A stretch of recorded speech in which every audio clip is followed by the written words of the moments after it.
金小队掉入圈套，跌宕起伏，反转再反转，几乎刷怪老德机甲。无奈这一盘是老德爽局，实力悬殊之下，小队成员一个接一个的下线。Hey guys, peace嘛 ，here 欢迎收看我的频道。在等待了一天后，《时钟多眼咒》46集发布了，时长8分半。虽说感觉很快啊，2集是一起完成的，但似乎依然没有结束。这集的片尾还表示了还有即将到来的季版第12集，有9分钟的额外情节，这无疑是疯狂的。算一下啊，昨天5分40，今天8分半，加上即将到来的9分钟新片段，满打满算足足超过了23分钟。可以说，相同的制作时间超过了此前的12集长度，效率上是杠杠的。这集的内容是接着上集的，在老机战车内部联盟小队的故事，视觉上畅快的战斗，快感十足，这也是他们的拿手好戏。角色的个性表现淋漓尽致，无论是场景氛围、情绪渲染，还是战力差异、刀子频传，这些都做得非常好。就是屡遭吐槽的剧情能加以优化的话就更好了。不过这些都是后话了，因为他们早已写好了剧本，还是将目光投向这集的内容。这次的解析方法不同以往，剧集当中存在许多为了渲染情感、递进情绪而出现冗长的片段，就不再逐步看完每一帧了。我们快速了解完剧情后，再就几个点展开讨论一下。看前情节，视频内容难保有失为过度解读猜测，仅是个人愚见，仅供参考，请理性看待问题并积极参与讨论。在正式开之前，希望大家可以给我这个小小的赞。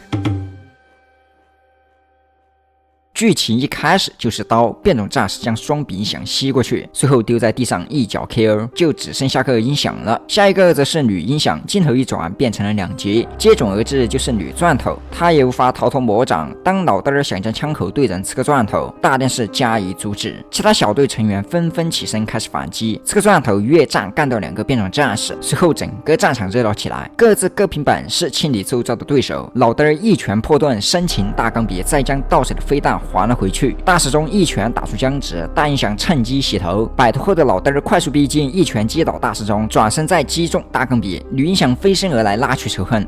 他刚不是没了吗？可能是女时钟在我们看不到的地方修好了。果然，此时的女时钟也在修双柄音响，但毕竟小型单位的能量有限，匆匆修好2个就显得有些过载了。背后变种战士发现了他们，危难之际，刺客钻头挺身而出，与其一起飞向了万丈深渊。女时钟看向了女钻头，应该是准备接着修。老德又要拳击女音响，但一击落空，再遭大音响打断。大音响遗憾痛失左臂，趁仇恨转移，女音响再度冲锋，被空中截停，被扔到一旁。老德火力全开，大时钟手腕部件展开，剧烈旋转，竟挡住了子弹。只要速度够快，就能无死角是吧？简直是另类的棍花。双柄音响复活后，再度加入战场，贴脸攻击，整的老德大时钟发射暂停枪，定住了。但半场坠机开枪边，老德机甲头部火光四射，挣脱了暂停的束缚。铁拳拿捏双柄音响后投掷给了大时钟，撞击之下，大时钟遭受重创。老德一鼓作气补刀双柄音响，女时钟见状，修的还没掉得快，头都燃起来了。可见这接连的使用能力，让他的金属头过热到了燃点，也为他后面的处境埋下了钉子。但想看到自己兄弟的情况，再也忍不住心中的怒火，你有驱嘎之道，顿时直接拉满爆音波迸发而出。在这重重声浪的轰击之下，哪怕躲在机甲内部的老德也无法避免，最终被击退出了机甲。但最后一个指令攻击到了大音响，后果便是支离破碎。好在 BOSS 倒下了，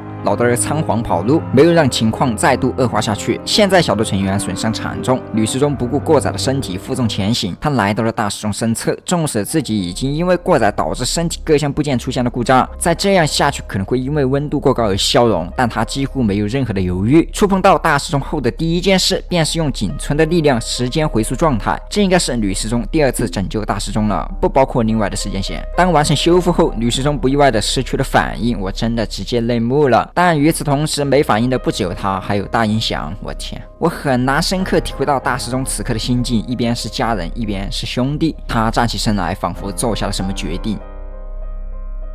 视角转到了老德，他乘坐电梯下降，刚开门便遇到了先前与变种战士一同落下的刺客钻头也在等电梯。老德心里五味杂陈，欲要跑路，但退路被断。他看着面前走来的刺客钻头，缓缓闭上了双眸。冰冷的冰封为这一切画下了句点。刺客钻头脱帽，头顶的光线忽隐忽现，目标已被清除，不再需要藏头露面。上方的小队成员还在悲伤之中，4人已逝。此处位于敌人腹地，不是久留之地。众人短暂的以各自的表达方式为逝去的战士致敬后，伴随着黑烟离开了。本集完，这集老嘚先爽后足，算是没白搞。虽说是个中嘚体型的机甲，但有着挣脱时间束缚的过载能力也算不俗了。特工小队遭受重创，尤其是女时钟大音响没了反应。女音响后面可以在这看到是没事的，大电视健在，与泰坦电是一样的设定，头部电视头失去也不会影响躯体行动，当即撤回一个昨天的 F， 然后是大钢笔。虽说他被打的重伤，但铅笔天赋自带的自我画修复成了保命神技。可以看到他内部有着心脏，不知内部是不是与联盟成员一样用的蒸汽心脏，可能铅笔人心脏不坏变成永动机。随后是有人问到了为什么大时钟嘎了大音响会暴露，为什么早用爆音波呢？关于他俩的故事，这点还要追溯到最前的几集，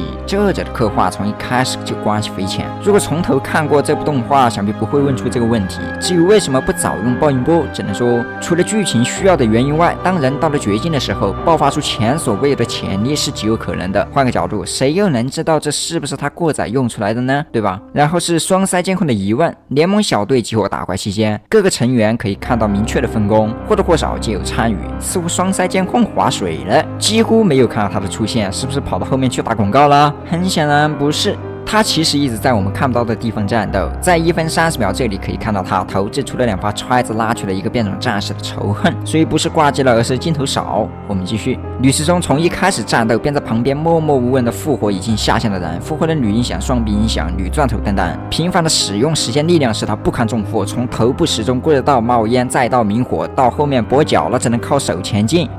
旁边这些人就不能帮忙一下子吗？就站在那看着，显然是要刻画悲伤情绪了。女时钟2度复活大时钟，不知道为何，此时的老嘚已然跑路。暂时应该没有危险，但保不齐还有，这可能是女时钟拼命过去要立刻复活大时钟的原因，但感觉还有另一层意思啊。从之前几个特辑加上部分剧情来看，大时钟是未来时钟的前身，它的重要程度不言而喻。如果它在这里嘎了，这个实验线的未来时钟是不是就会没有了呢？从这点看，逻辑是通的。在首席时钟在世时，他就深谙大时钟的重要程度，另一时间线甚至为此牺牲了全主人也要复活大时钟，所以女时钟迫切立刻复活大时钟，而不是等到安全再去做。他接连复活，严重过载，可能知道命不久矣，即将陷入瘫痪或者真嘎，所以这样迫切吧。但这些仅为猜测。他没有泰坦时钟回溯自己的能力，而现在能施展回溯的泰坦时钟对他们来说去向难定，未来时钟更是踪迹难寻，每次都是他自己主动出现，只能这样解释了。你们认为呢？最后便是具有争议的老嘚儿，对于他几乎没有任何挣扎的闭眼等嘎颇有争议。为什么不传送呢？就像原作那样，从客观的角度来看是这样的，离开还有东山再起之日，但离开了又能去哪呢？这里已经是他们最后的屏障。或许我们会觉得奇怪，但换一面想想，假设我们是老嘚儿，你已经用了所有能用的手段，用了堪称完美的计划，做了最大的努力，但事实的结果依然在意料之外。或许他累了，心累了。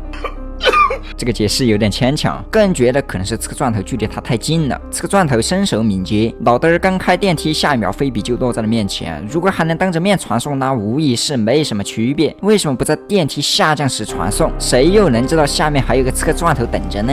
而后联盟小队将失去反应的大音响女时钟带走，只要不超过回溯时间的话，可能还有复活的可能。反转见过了不少，他们的结局还有转折也说不一定。最后简单总结一下，众所周知，时钟宇宙是一部集魔玄幻、科幻、动作等多元素的一部作品，很多时候可能需要带着多个角度的目光去看，而不是单纯的打斗爽剧。所以在判定一件事情的时候，客观就显得尤为重要。看了一下最近的评论区，两极化较为严重，大多都围绕在角色的下限，其次是剧情上的吐槽，自己心爱的角色下线会很难受，剧情上的逻辑互堵会感觉烂，设定不吃感觉是个笑话，这样观点的不同，看法也就不同，肯定是没有统一的答案的。但先抛开这些，作品本身是没有完全完美的说法，是优点咱就不吝啬的夸，是缺点咱就有理有据的去吐槽，是完全可以理解的。唯一需要注意的是，看法是你跟风来的还是发自你的内心呢？我真的说不要失了本心，你也可以将你的想法写在评论区。好了，本期的视频内容到这了，如果你喜欢的话，记得不要忘记点赞关注，我是皮斯邦，我们下个视频再见。